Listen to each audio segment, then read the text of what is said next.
ಪ್ರತಿ ವರ್ಷದಂತೆ ಈ ವರ್ಷವೂ ಬಸವ ಸೇವಾ ಪ್ರತಿಷ್ಠಾನದ ವತಿಯಿಂದ ವಚನ ವಿಜಯೋತ್ಸವವನ್ನು ಪಾಪನಾಶ ದೇವಸ್ಥಾನದ ಹಿಂಭಾಗದಲ್ಲಿರುವ ಬಸವನಗಿರಿಯಲ್ಲಿ ಹಮ್ಮಿಕೊಳ್ಳಲಾಗುವುದು ಎಂದು ಬಸವ ಸೇವಾ ಪ್ರತಿಷ್ಠಾನ ಆಸ್ತಿ ಸಂರಕ್ಷಣಾ ಸಮಿತಿ ಅಧ್ಯಕ್ಷ ಶಿವಶರಣಪ್ಪ ವಾಲಿ ತಿಳಿಸಿದರು. ಇಂದು ಬೀದರ್ ನಗರದ ಮೋಹನ್ ಮಾರ್ಕೆಟ್ನಲ್ಲಿರುವ ಬಸವ ಸೇವಾ ಪ್ರತಿಷ್ಠಾನ ಆಸ್ತಿ ಸಂರಕ್ಷಣಾ ಸಮಿತಿಯ ಕಚೇರಿಯಲ್ಲಿ 23ನೇ ವಚನ ವಿಜಯೋತ್ಸವ ಕಾರ್ಯಕ್ರಮ ಹಮ್ಮಿಕೊಳ್ಳಬೇಕಾದ ಸ್ಥಳದ ವಿಚಾರವಾಗಿ ನಡೆದ ಸಭೆಯ ಅಧ್ಯಕ್ಷತೆಯನ್ನು ವಹಿಸಿ ಮಾತನಾಡಿದ ಅವರು, ನಾನು ಯಾವ ಬಣದವನೂ ಅಲ್ಲ. ಈ ಸಮಾಜದ ಒಬ್ಬ ನಾಗರಿಕನಾಗಿ ಸಮಾಜದ ಆಸ್ತಿ ಹಾಳಾಗಬಾರದು ಎಂಬ ಉದ್ದೇಶದಿಂದ ಇಂದು ನನ್ನ ಅಧ್ಯಕ್ಷತೆಯಲ್ಲಿ ಸಭೆಯನ್ನು ಕರೆಯಲಾಗಿದೆ. ಸದ್ಯ ಬಸವನಗಿರಿಯ ಆಸ್ತಿಯ ವಿಚಾರವನ್ನು ಮುಂದಿನ ದಿನಗಳಲ್ಲಿ ಚರ್ಚಿಸೋಣ. ಆದರೆ ವಚನ ವಿಜಯೋತ್ಸವವನ್ನು ಆಚರಿಸುವ ವಿಚಾರವಾಗಿ ಯಾವುದೇ ಗೊಂದಲಗಳು ಬೇಡ. ಪ್ರತಿ ವರ್ಷದಂತೆ ಈ ವರ್ಷವೂ ವಚನ ವಿಜಯೋತ್ಸವವನ್ನು ಬಸವ ಸೇವಾ ಪ್ರತಿಷ್ಠಾನದ ವತಿಯಿಂದ ಗಂಗಾಂಬಿಕಾ ಅಕ್ಕನವರ ನೇತೃತ್ವದಲ್ಲಿ ಬಸವನಗಿರಿಯಲ್ಲಿ ಹಮ್ಮಿಕೊಳ್ಳಲು ನಿರ್ಧರಿಸಲಾಗಿದೆ ಎಂದರು. ಆದರೆ ಒಂದೇ ಕಂಪೌಂಡ್ನಲ್ಲಿ ಒಂದೇ ಅವಧಿಯಲ್ಲಿ ಎರಡನೇದು ಒಬ್ಬರು ಮಾಡ್ತಾ ಇದ್ದಾಗ ಅದೇ ಸಮಯದಲ್ಲಿ ಮತ್ತೊಬ್ಬರು ಮಾಡಬಾರ್ದು. ಯಾಕಂದರೆ ಸಮಾಜದಲ್ಲಿ ನಿಂತಿದ್ದವರೇ ನಾವು ಕೆಲವೇ ಜನ. ನಾವು ಹೇಳ್ಕೊಲಿಕ್ಕೆ ಬಹುಸಂಖ್ಯಾತರಿದ್ದೀವಿ, ಆದರೆ ಆಚರಣೆಯಲ್ಲಿ ಕೆಲವೇ ಜನ. ಅವರಲ್ಲೇ ಇವು ಅಕ್ಕವ್ರನ್ನು ಕರೆದ್ರು, ಪ್ರಭುಸ್ವಾಮಿಯವ್ರನ್ನು ಕರೆದ್ರು, ನಾವು ಎಲ್ಲೇ ಕರೆದ್ರು ಇಬ್ಬರು ಕುಂಚರು, ನಮ್ಗೆ ಯಾರು ಏನು ಬೇಡಿಲ್ಲ. ಆದರೆ ಸಮಾಜದಲ್ಲಿ ವೈಮನಸ್ಸು ಬೆಳೀಬಾರ್ದು, ಸಮಾಜದಲ್ಲಿ ಒಡೆತನ ಬೆಳೀಬಾರ್ದು. ಸಮಾಜದ ಹಿರಿಯ ಮುಖಂಡರಾದ ಬಸವರಾಜ ಬುಳ್ಳ ಅವರು ಮಾತನಾಡಿ, ಆಸ್ತಿ ವಿಚಾರವಾಗಿ ಮುಂದಿನ ದಿನಗಳಲ್ಲಿ ಕಾನೂನಾತ್ಮಕವಾಗಿ ಹೋರಾಡೋಣ. ಆದರೆ ವಚನ ವಿಜಯೋತ್ಸವ ಮಾತ್ರ ಒಂದೇ ಕಾರ್ಯಕ್ರಮವಾಗಬೇಕು. ಒಂದೇ ಹೆಸರಿನ ಎರಡೆರಡು ಕಾರ್ಯಕ್ರಮಗಳನ್ನು ಮಾಡುವುದರಿಂದ ಸಮಾಜದ ಬಗ್ಗೆ ತಪ್ಪು ಸಂದೇಶ ರವಾನವಾಗುತ್ತದೆ ಎಂದರು.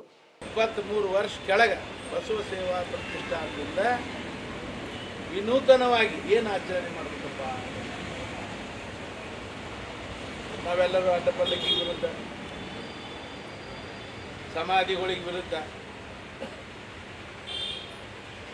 ನಾವು ಆಚರಣೆ ಮಾಡೋದು ಬಸವಣ್ಣದ ಏನಾದರೂ ಹೊಸ ವಿನೂತನವಾಗಿ ಆಚರಣೆ ಮಾಡಬೇಕು. ವಚನ ವಿಜಯೋತ್ಸವ ಮಾಡಬೇಕು, ವಚನಗಳೇ ಮೆರವಣಿಗೆ ಮಾಡಬೇಕು. ಗ್ರಂಥಗಳ ವಿನೂತನವಾಗಿ ಪ್ರಾರಂಭ ಮಾಡಿದಂಥ ಬಸವ ಸೇವಾ ಪ್ರತಿಷ್ಠಾನ ಫಸ್ಟ್ ಮುಂದಿನ ಕಾನೂನಾತ್ಮಕ ಏನು ಕಾಂಪ್ರಮೈಸ್ ಮಾಡ್ತೀರಿ, ಆಸ್ತಿ ಹಂಗೆ ಹಂಚ್ತೀರಿ ಎಲ್ಲ ಸಮಾಜಕ್ಕೆ ಬಿಟ್ಟಿದ್ದ ನೀವು ಮಾಡಿರಿ. ಆದ್ರೆ ವಚನ ವಿಜಯೋತ್ಸವ ಏನಿದೆಯಲ್ಲ ಇದು ಮಾತ್ರ ಒಂದೇ ಆಗಬೇಕು. ನಾವು ಅದಕ್ಕೂ ಬೇಡ, ನನಗೆ ಕಾಂಪ್ರಮೈಸ್ ಮಾಡಬೇಡಕ್ಕಿಲ್ಲ. ಕಾನೂನು ಸರಿಯಾಗಿ ನಡೀಲಿ, ಒಟ್ಟಾಗಿ ನಡೀಲಿ. ಅವರು ಬಸವಣ್ಣ ಹೆಸರನ್ನು ಮಾಡ್ಯಾರ ಅಂದ್ರೆ ಅವರು ಒಂದು ಏನಾದ್ರು ರೂಪಿಸ್ಲಿ ಕಾರ್ಯಕ್ರಮ, ಸಹಕಾರ ಮಾಡೋಣ, ಅದು ವಿಷಯ ಬೇರೆ. ಬಟ್ ಇದೇ ಹೆಸರಿಂದು ಇದೇ ಮಾಡೋದು ಅಲ್ಲ, ಅದು ಇಂಪಾರ್ಟೆಂಟ್ ಅಲ್ಲ. ನಿಮ್ಮ ರೈಟ್ ರಿಲಿಜನ್ ಇರ್ಬೇಕು. ಹೊರಗೆ ಅಂತ ಹೊರ್ಲತ್ತೀರಿ, ನಿಮಗೆ ಮತ್ತೇನೋ ಹೆಸರು ಇಟ್ಕೊಳಕ್ಕೆ ಹೆಸರುಗಳವಲ್ಲ, ಮತ್ತೇನ್ರ ಬಸವಣ್ಣ ಹೆಸರು ಇಲ್ಲ, ಮತ್ತೇನಾರು. ನಾವೆಲ್ಲರೂ ಬಸವ ತತ್ವದ ಅನುಯಾಯಿಗಳು. ನಮ್ಮಲ್ಲೇ ಒಡಕುಗಳನ್ನು ಮಾಡಿಕೊಳ್ಳದೆ ನಮ್ಮ ಭಿನ್ನಾಭಿಪ್ರಾಯಗಳನ್ನು ಬದಿಗಿಟ್ಟು ನಾವೆಲ್ಲರೂ ಒಟ್ಟಾಗಿ ವಚನ ವಿಜಯೋತ್ಸವವನ್ನು ಹಮ್ಮಿಕೊಳ್ಳೋಣ ಎಂದು ಸಮಾಜದ ಹಿರಿಯ ಹಾಗೂ chamber of commerce and industries ಅಧ್ಯಕ್ಷರಾದ BG ಶೆಟ್ಗಾರ್ ಅವರು ಒಗ್ಗಟ್ಟಿನ ಮಂತ್ರವನ್ನು ಜಪಿಸಿದರು. ಇರೋದು ಅವರೇ ಇರಬೇಕು, ಇವರೇ ಇರಬಾರ್ದು. ಸಾಫ್ ಮಾಡ್ಕೊಳ್ಳಿ. ನಮ್ಮವರು ಎಲ್ಲ ನಮ್ಮವ್ರು ಅಂದ್ರೆ ತಪ್ಪೇನಾಗದ ನನಗೆ. ಸಾಫ್ ಮಾಡ್ಕೊರಿ.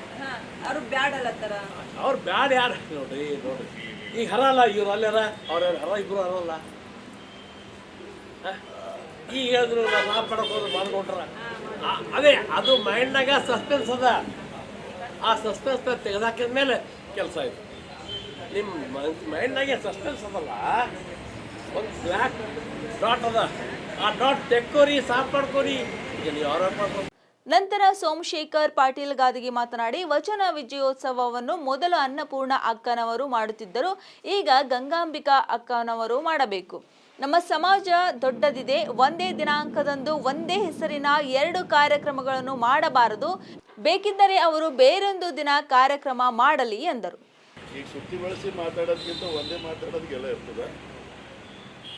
ಬಸವ ಸೇವಾ ಪ್ರತಿಷ್ಠಾನದಿಂದ ಮೊದಲು ಹಿರಿಯಕ್ಕವ್ರು ಮಾಡ್ತಿರೋ, ಈಗ ಸಣ್ಣಕ್ಕವ್ರು ಮಾಡಬೇಕು. ಒಂದು ಅವ್ರು ಬೇರೆ ಡೇಟ್ ಮಾಡ್ಕೊಳ್ಳಿ ಎತ್ತಾರ ಸಾಯಲೆಕ್ ಅದ್ರ ಪ್ರಾಪರ್ಟಿ ಬಗ್ಗೆ ಹಿಂಗೆ ಮಾಡ್ರಿ ಏನಾರ ಆಯ್ತದ ಒಬ್ಬರ ಮೇಲೆ ಜಿಮ್ಮೆದಾರಿ ಬೇಡ ಎಲ್ಲರೂ ತೊಗೊಂಡು ಮಾಡ್ಬೇಕು ಮತ್ತು ಸಮಾಜ ಇಲ್ಲಿಗೆ ಸೀಮಿತ ಇಲ್ಲಲ್ರಿ ಹೋಗಿ ಹೊಡೆದ ನಮ್ಮ ಸಮಾಜ. ಜಾಗತಿಕ ಲಿಂಗಾಯತ ಮಹಾಸಭೆಯ ಜಿಲ್ಲಾಧ್ಯಕ್ಷ ಬಸವರಾಜ್ ಧನ್ನೂರ್ ಮಾತನಾಡಿ 2008ರಿಂದ ಬಸವನಗಿರಿಯಲ್ಲಿ ವಚನ ವಿಜಯೋತ್ಸವ ಆಚರಿಸುತ್ತಿದೆ. ಈ ಬಾರಿಯೂ ಸಹ ಬಸವನಗಿರಿಯಲ್ಲಿಯೇ ಆಚರಿಸೋಣ.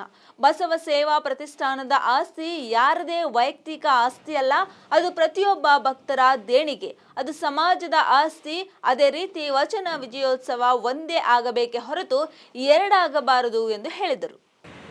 ಯಾಕಂದ್ರೆ ಏನೇ ಅದಾದಮೇಲೆ ಅವ್ರು ಇನ್ನು ಅದ ಒಂದಿನ ಒಂದು ಫೈನ್ ಡೇ 2 ವಿಲ್ಗಳು ಬಂದು, ಒಂದು ಬಸವ ಲಿಂಗಾಯತ್ ಮಹಾಮಠ ಒಬ್ಬರಿಗೆ ಮಾಡಿದ್ರು, ಬಸವ ಸೇವಾ ಪ್ರತಿಷ್ಠಾನ ಒಬ್ಬರಿಗೆ ಮಾಡಿದ್ರು. ಆವಾಗ ಇವರು ಅನಿವಾರ್ಯ ಕಾರಣದಿಂದ ಕೋರ್ಟಿಗೆ ಹೋಗ್ಬೇಕು. ಯಾಕಂದ್ರೆ ಅವ್ರು ಹಾಸ್ಪಿಟಲ್ದಾಗಿದ್ದು ಬೇರೆ ಮಾರ್ಗ ಇದ್ದಿಲ್ಲ, ಕೋರ್ಟಿಗೆ ಹೋದ್ರು. ಇನ್ನು ಅದು ಟ್ರಸ್ಟ್ ಮಾಡ್ಯಾರ ಅಂತ ಅವಾಗೇ ಗೊತ್ತಾಗಿದೆ. ಆ ಟ್ರಸ್ಟ್ ಮಾಡ್ಯಾರ ಅದೊಂದು ರಿಜಿಸ್ಟರ್ಡ್ ಟ್ರಸ್ಟ್ ಅಂತ ಮಾಡಿದ್ದು ಅವಾಗೇ ಗೊತ್ತು. ಇನ್ನು ಮುಂದೆ ಬೆಳಕೊತ ಬಂತು. ಕೋರ್ಟ್ನಾಗ ಹೋದ್ಮೇಲೆ ಕೋರ್ಟ್ನಾಗ ಇದೆಲ್ಲ ಆಸ್ತಿ ವೈಯಕ್ತಿಕ ಆಸ್ತಿ ನಂದದ ಅಂತ ಹೇಳ್ಯಾರ ಅಂತ ಗೊತ್ತಾಗ್ತದೆ. ಅವತ್ತೇ ಪ್ರೆಸ್ ಮೀಟ್ ಮಾಡಿದವನು, ಇದು ಯಾವುದೂ ಆಸ್ತಿ ಇವತ್ತು ಬಸವ ಸೇವಾ ಪ್ರತಿಷ್ಠಾನದಾಗ ಏನದ ಯಾರದೇ ವೈಯಕ್ತಿಕ ಆಸ್ತಿ ಇಲ್ಲ, ಇದು ಎಲ್ಲ ಆಸ್ತಿ ಭಕ್ತರ ದೇಣಿಗೆಯಿಂದ ಆದಂಥದ್ದು. ಇಡೀ ಬಸವ ಸೇವಾ ಒಂದೊಂದು ಇಂಚು ಒಂದು ಸ್ಪೂನ್ ಅದ ಅಂದ್ರೆ ಬಸವಣ್ಣ ಅದು ಎಲ್ಲ ಭಕ್ತರು ಕೊಟ್ಟಂಥದ್ದು. ಅವರು ಇದು ಯಾರದೇ ವೈಯಕ್ತಿಕ ಆಸ್ತಿ ಅಲ್ಲ. ನಾವು ಪ್ರೆಸ್ ಮೀಟ್ ಮಾಡಿ ಹೇಳಿದ್ವಿ. ಆದರೂ ಈ ಜಗಳ ಮುಗಿಲೇ ಇಲ್ಲ.